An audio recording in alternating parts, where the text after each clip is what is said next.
3 സംഭവങ്ങൾ പറയാം. ഒന്ന്, ഒരു ദിവസം ഹയർ സെക്കൻഡറി സ്കൂൾ ഇൻചാർജ് ഉള്ളൊരു സമയം ഞാൻ ഇങ്ങനെ സ്കൂൾ റൗണ്ട് ചെയ്തുകൊണ്ടിരിക്കുകയാണ്. അപ്പോൾ അതെൻ്റെ ഡ്യൂട്ടിയാണ്.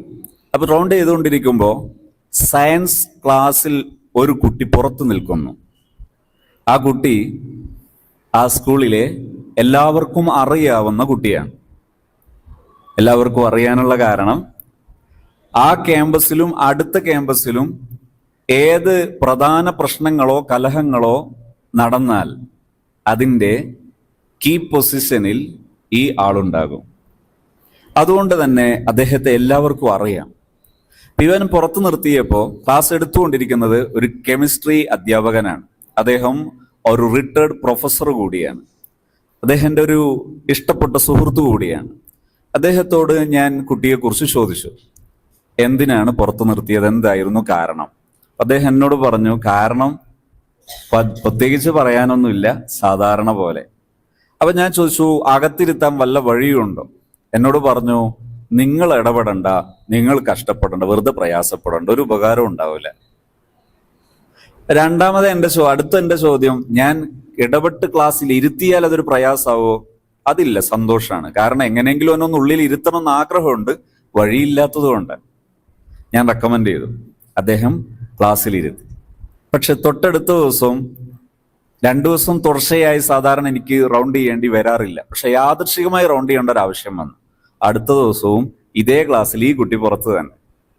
അപ്പൊ ഞാൻ ഈ കുട്ടിയോട് വളരെ നോർമലായി ചോദിച്ചു, ഇന്നലെ നിനക്ക് ഞാനൊരു ഹെൽപ്പ് ചെയ്തു, ഇന്ന് നീ എനിക്കതിന് പ്രതിഫലവും തന്നൂലേ? വളരെ നോർമലായി ഞാൻ ചോദിച്ചു. കാരണം ഇവനെ തല്ലുക എന്നത് അതൊരു അഭികാമ്യമല്ല, പ്രാക്ടിക്കബിൾ അല്ല. കാരണം വല്ല കാരണവശാലും തിരിച്ചു കിട്ടിയാൽ വഷളാവും. അതുകൊണ്ട് ആ അധ്യായം ഒരിക്കലും അവിടെ വിജയകരമല്ല. അപ്പൊ ഞാൻ നല്ല നോർമലായി മാത്രം അത് ചോദിച്ച് തിരിച്ചു പോകും. ഞാൻ എൻ്റെ ക്യാബിനിലെത്തിയപ്പോൾ കക്ഷി പുറത്ത്. ആള് ആരാണെന്ന് എനിക്ക് അറിയില്ലായിരുന്നു. നീല് കണ്ടിട്ട്, കാരണം കറുത്ത ഗ്ലാസ്സാണ്. പുറത്ത് നിന്ന് നീല് കണ്ടിട്ട് ബെല്ലടിച്ചപ്പോൾ ആൾ ഉള്ളിൽ വന്നു. ആളുടെ കണ്ണിൽ നിന്ന് വെള്ളം ഒലിക്കുന്നു. അത് എന്നെ സംബന്ധിച്ചിടത്തോളം ഒരു വലിയ അത്ഭുതമായിരുന്നു. ആ സ്കൂളിൽ ആർക്കും അത് അത്ഭുതം തന്നെയാണ്. ഞാൻ ചോദിച്ചു, എന്തു പറ്റി? അപ്പൊ എന്നോട് പറഞ്ഞു, ഞാൻ ഒരിക്കലും നിങ്ങളെ നോവിക്കാൻ വേണ്ടി അങ്ങനെ ചെയ്തതല്ല.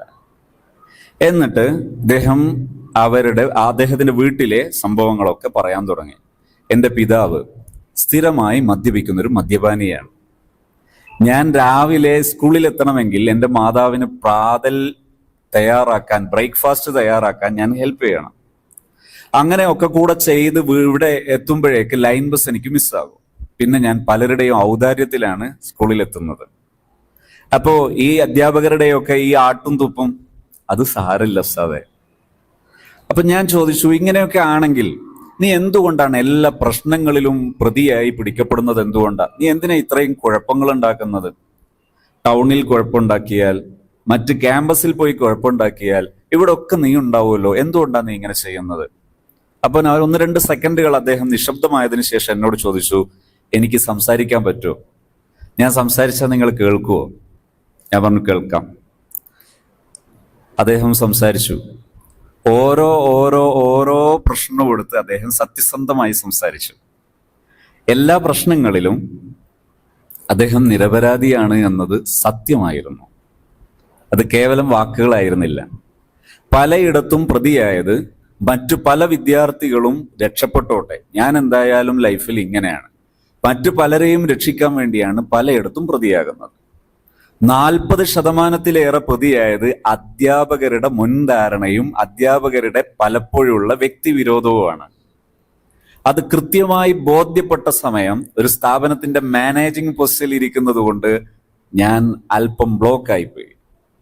കാരണം എല്ലാവരുടെ ഇടയിലും കുപ്രസിദ്ധി നേടിയ ഒരാളെ സംരക്ഷിക്കുന്ന ഒരാളായി മാറും ഞാൻ ഈ സത്യം അംഗീകരിച്ചാൽ. ഈ സത്യത്തിനെതിരെ കണ്ണടച്ചാൽ ഞാനൊരു മനുഷ്യൻ എന്നതിൽ നിന്ന് ഞാൻ വല്ലാതെ അകന്നു പോകും. ഇനി എന്ത് ചെയ്യണം? ഞാൻ ആ വിദ്യാർത്ഥിയോട് സംസാരിച്ചു, ദീർഘനേരം സംസാരിച്ചു. അതിനുശേഷം ഞാൻ പറഞ്ഞു, ഇവിടെ നിന്ന് അങ്ങോട്ട് ഞാൻ നിന്റെ കൂടെ ഉണ്ടാകും. നിനക്ക് ഏത് സമയവും എന്നെ സമീപിക്കാം. ഈ ഓഫർ മാത്രമായിരുന്നു എനിക്ക് അദ്ദേഹത്തിന് നൽകാൻ പറ്റിയത്. പക്ഷെ എനിക്ക് കിട്ടിയ നേട്ടം, ആ ഹയർ സെക്കൻഡറി സ്കൂളിൽ ഒരിക്കലും മാറ്റം വരുത്താൻ കഴിയില്ല എന്ന് കരുതിയിരുന്ന മുഴുവൻ പ്രശ്നങ്ങളിലും 6 മാസത്തിനുള്ളിൽ സമയബന്ധിതമായി പ്രശ്നങ്ങൾ ഒന്നൊന്നായി അവസാനിപ്പിച്ച് ആ ക്യാമ്പസിനെ ഒരു ഭംഗിയുള്ള, അടക്കവും ഒതുക്കവുമുള്ള ക്യാമ്പസ് ആക്കാൻ എനിക്ക് സാധിച്ചു ഈ ഒറ്റ വ്യക്തി കാരണം. അദ്ദേഹം ഇന്ന് സൗദി അറേബ്യയിലെ അറിയപ്പെട്ട ഒരു എഞ്ചിനീയറാണ്.